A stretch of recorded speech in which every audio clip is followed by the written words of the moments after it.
সেনাবাহিনীর তরফ থেকে ভিডিওগ্রাফিও করে রাখা হচ্ছে এবং এখানে যে মঞ্চের পিছনে যে ফ্লেক্স ছিল সেই ফ্লেক্সগুলোকেও খোলা হয়েছে এবং খুলে সেনার বিশাল বাহিনী এই মুহূর্তে একেবারে গান্ধী মূর্তির সামনে তারা রয়েছেন এবং যে জায়গায় মঞ্চ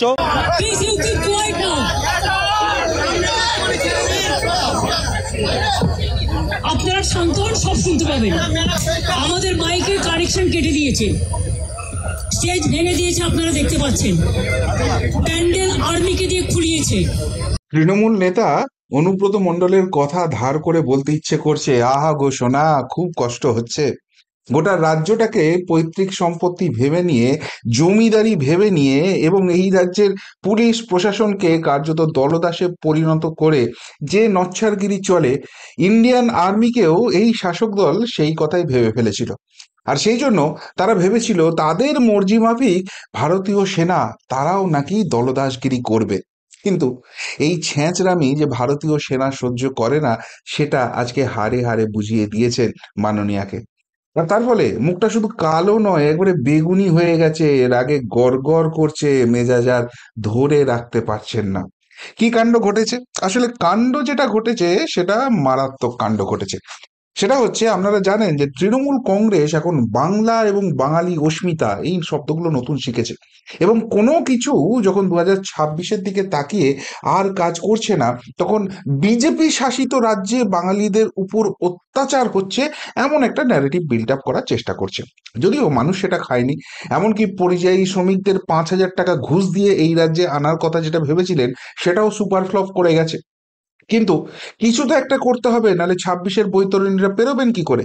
আর সেই জায়গা থেকে মেয়র রোডে যে গান্ধী মূর্তি রয়েছে, সেই গান্ধী মূর্তির পাদদেশে তৃণমূল কংগ্রেস ভাষা আন্দোলন, প্রতিবাদ আন্দোলন এইসব করার জন্য একটা প্ল্যান করেছিল। খুব ভালো কথা, সেটা তারা করতেই পারেন, সেই নিয়ে কারোর কিছু বলার নেই। কিন্তু কিন্তু যেটা অসুবিধা ঘটে গেছে সেটা হচ্ছে যে এই পারমিশনটা ছিল 30 তারিখ এবং 31 তারিখের জন্য। এখন 31 তারিখ গতকাল সেটা হয়ে গেছে। হয়ে যাওয়ার পর তৃণমূল কংগ্রেসের উচিত ছিল মঞ্চটা খুলে দেওয়া, কিন্তু তারা সেই মঞ্চটি খুলে দেয়নি। উল্টে তাদের বক্তব্য হচ্ছে এবার থেকে প্রত্যেক শনিবার এবং রবিবার তারা এই প্রোগ্রাম করবে। এখন সেই জন্য তারা আর্মির কাছে পারমিশনও চেয়েছে।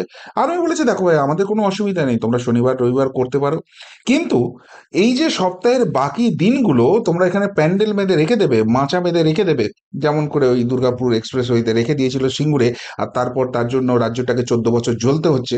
যাই হোক, সেই জিনিসটা করা যাবে না। তোমাদের যদি শনিবার আর রবিবার প্রোগ্রাম করতে হয়, তোমরা পারমিশন নাও। যদি পারমিশন ওখানে খালি থাকে, আমরা পারমিশন অবশ্যই দেবো, এবং শনিবার রবিবার তোমরা মঞ্চ বাঁধো, সেখানে প্রোগ্রাম করো, এবং তারপর আবার মঞ্চ খুলে নাও। তোমরা দিনের পর দিন, মাসের পর মাস এখানে তোমাদের শনিবার আর রবিবার প্রোগ্রাম হবে বলে তোমরা মঞ্চ বেঁধে রেখে দেবে, আমরা সেটা মেনে নেব না। আসলে যেটা মুশকিল হচ্ছে, আপনারা জানেন যে এই রাজ্যে একের পর এক ধর্ণা কর্মসূচি চলছে।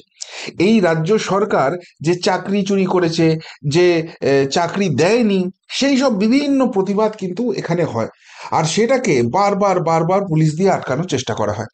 কিন্তু যেহেতু এই জায়গাটা আর্মির জায়গা, আদালতে গেলে আর্মিকে জিজ্ঞেস করা হয় যে তোমাদের কোনো অসুবিধা আছে কিনা, আর্মি জানিয়ে দেয় যে না, এখানে কোনো অসুবিধা হয়নি। আর সেই জন্য সেই সমস্ত আন্দোলন যাতে আর দানা মারতে না পারে, সেই সব প্রতিবাদ কর্মসূচি যাতে এখানে না হতে পারে, সেই জন্য একটা ভালো ছক কষেছিল এই রাজ্যের শাসক দল। তারা ভেবেছিল যে আমরা প্রত্যেক শনিবার আর রবিবার করব, আর সেই জন্য এই রকম করে একটা ধাঁচা বাঁধা থাকবে, সারা সপ্তাহ জুড়ে অন্য কেউ এখানে প্রোগ্রাম করতে পারবে না, আর আমরা এসে চিৎকার করব উইকেন্ডে।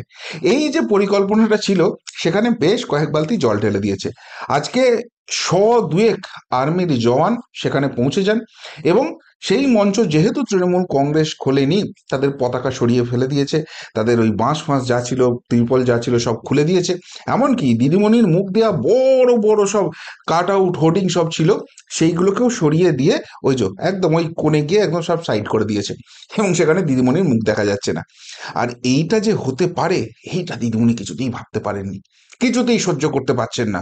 তাই রাগে গড় গড় গড় গড় করতে করতে নিচে চলে এসেছেন, এবং সেখান থেকে কি তীক্ষ্ণ চিৎকার, মেজাজটা যে রাখতে পারছেন না, কথা শুরু ধমক দিয়ে দেখলেই আপনারা বুঝতে পেরে যাবেন কি বলেছেন দিদিমণি সেখানে। একবার নিজের কানেই শুনে নিন।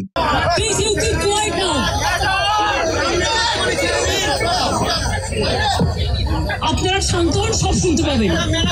আমাদের মাইকের কানেকশন কেটে দিয়েছে, স্টেজ ভেঙে দিয়েছে, আপনারা দেখতে পাচ্ছেন। প্যান্ডেল আর্মিকে দিয়ে খুলিয়েছে।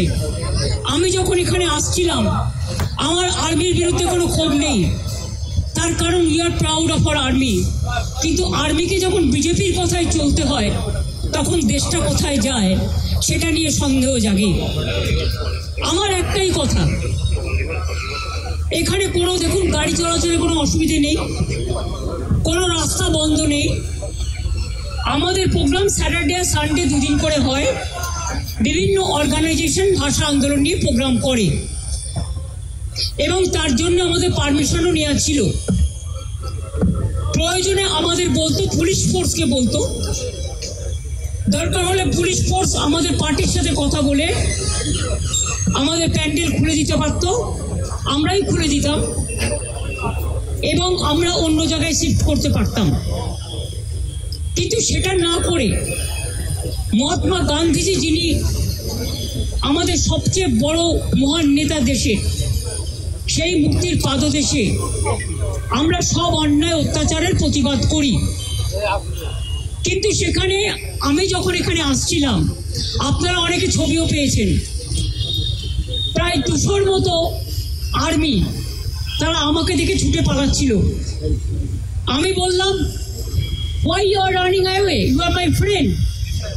We are proud of you. It is not, এটা আপনাদের দোষ নয়। আপনারা বিজেপির কথায় করেছেন, দিল্লির কথায় করেছেন, দিল্লির ডিফেন্স মিনিস্টারের কথায় করেছেন, এটুকু বুদ্ধি আমাদের আছে। पीछा में क्या है, छुपा रुस्तम बीजेपी पार्टी है and their government. Forcefully they have dismantled our stage. They misuse army. তারা কলকাতা পুলিশের সাথে কথা বলতে পারতো, তারা দরকার হলে অরূপ বিশ্বাসের সাথে কথা বলতে পারতো, because we used to do every help for Durand Cup and everything. শুনলেন দিদিমণির বক্তব্য। দিদিমণির বক্তব্য হচ্ছে যে আর্মিকে নিয়ে তার কিছু বলার নেই, যদিও তাকে দেখে নাকি 200 আর্মি পালিয়ে গেছে। একদম বিশাল ব্যাপার। দিদিমণি মানে কোথায় আছেন দিদিমণি? তাকে দেখে 200 আর্মিকে পালিয়ে যেতে হয়। দিদিমণি ভুলে গেছেন যে কোনো ইন্ডিয়ান আর্মির গাড়ির গায়ে না একটা করে আপ অ্যারো দেয়া থাকে, যার মানে হচ্ছে ভারতীয় সেনা কোনোদিন পিছোতে শেখেনি, ভারতীয় সেনা শুধু এগোতে শিখেছে। আর সেখানে দিদিমণি সেখানে পৌঁছে গেছেন বলে 200 সেনা নাকি পরপর করে পালিয়ে গেছে তাকে দেখে। মঞ্চ খোলার ছিল, মঞ্চ খোলা হয়ে গেছে। এই যে ছ্যাঁচড়ামিটা তৃণমূল করেছে সেটার যোগ্য জবাব দিয়ে দিয়েছে এবং যেটা আইন অনুযায়ী করার সেইটা তারা করেছে, করার পর তারা চলে গেছে। ওই দিদিমণিকে দেখে ভারতীয় সেনাকে কোনোদিন পালিয়ে যেতে হয় না। তো যাই হোক, তার বক্তব্য হচ্ছে যে এটার পিছনে আর্মির দোষ তিনি দেখছেন না। আসলে দেখবেন কি করে? তিনি এর আগে আর্মিকে তো বেশ কয়েকবার গালাগালি দিতে গিয়েছিলেন। ভারতীয় সেনাবাহিনী হোক, ভারতীয় এয়ারফোর্স হোক, তাদেরকে বলেছিলেন না, ওই যখন সার্জিক্যাল স্ট্রাইক হয়েছিল, অ্যাকচুয়ালি হয়েছে কিনা কি করে জানবো, প্রমাণ কোথায়? বা যখন অপারেশন সিঁদুর হচ্ছে তখনও কি সব বলেছিলেন না? তো এইসব নিয়ে তো বিতর্ক হয়েছে এবং সেটার জন্য দেখেছেন যে এই রাজ্যের যারা শিক্ষিত মানুষ আছে তাদের ভোটটা ক্রমশ সরে যাচ্ছে, শহরাঞ্চলে ভরাডুবি হচ্ছে। তাই আর্মিকে আর অ্যাটাক করার সাহস পাননি। বললেন আর্মি নাকি বিজেপির কথাই চলছে। ভাবা যায়? ডিফেন্স মিনিস্টার সেখান থেকে ইনস্ট্রাকশন দিচ্ছেন। তো ডিফেন্স মিনিস্টারের কাজটা কি? আর্মির কাজ তো ডিফেন্স মিনিস্টারের সঙ্গে লিয়াজো করেই চলা, তার মধ্যে অসুবিধার কি আছে? আর 2 নম্বর কথা, এত বড় বড় বাতেলা দিচ্ছেন দিদিমণি, যখন এই রাজ্যে বিরোধী দল, প্রধান বিরোধী দল বিজেপি কোনো প্রোগ্রাম করতে যায়, তখন আপনার পুলিশ ঠিক কোন ছ্যাঁচড়ামিটা করে, তখন আপনার প্রশাসন ঠিক কি করতে করতে পারে। যদি মহামান্য কলকাতা হাইকোর্ট না থাকতো, এই রাজ্যে বিজেপি একটাও সভা করতে পারতো? নিজের বেলায় আঁটি শুটি আর পরের বেলায় দাঁত কপাটি। দেখ কেমন লাগে, দেখ কেমন লাগে। এবং সত্যি কথা বলতে বিশ্বাস করবেন না, আমি এই ঘটনার পর যে কটা এইটুকুনি সময়ের মধ্যে মেসেজ পেয়েছি না, তাতে করে সাধারণ জনগণের প্রচন্ড রকমের এই কাজটা ভালো লেগেছে। তারা বলছেন, জানি না এর পিছনে সত্যিই বিজেপি আছে কিনা, বা বিজেপির ডিফেন্স মিনিস্টার কেন্দ্রীয় মন্ত্রকের দিকে বা কেন্দ্রীয় নেতৃত্বের দিকে যে আঙুল তুলছেন মমতা ব্যানার্জি, তারা আছে কিনা। যদি থাকে তাহলে কিন্তু আমরা খুব খুশি হয়েছি, কেননা বাংলা এটাই দেখতে চায়। ইট ছুটলে পাটকেল খেতে হবে।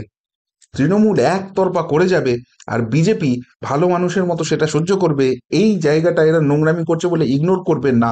যে যে ভাষা বোঝে তাকে সেই ভাষায় বোঝানোর দরকার আছে, আর সেটা যদি বিজেপি কেন্দ্রীয় নেতৃত্ব করে থাকে খুব ভালো কাজ করেছে। এইটা কিন্তু বেশিরভাগ মানুষের রিয়াকশন। তাহলে বুঝতে পারছেন এই চিৎকার চেঁচামেচি করে আলটিমেটলি কোনো রকম কোনো লাভ হবে না।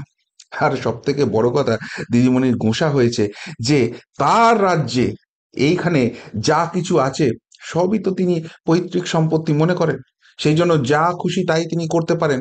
এই রাজ্যের যে আইপিএস আইএএস অফিসাররা আছেন তাদেরকে তিনি আইপিএস আইএএস বলে মনে করেন না, তিনি মনে করেন তার দলের অনুগত সৈনিক। সেই জন্য আমরা দেখি ওই প্রশাসনিক সভা না কি সব করতে যান, সেখানে নাম ধরে কথা বলছে, ন্যূনতম সম্মানটুকুও দেন না।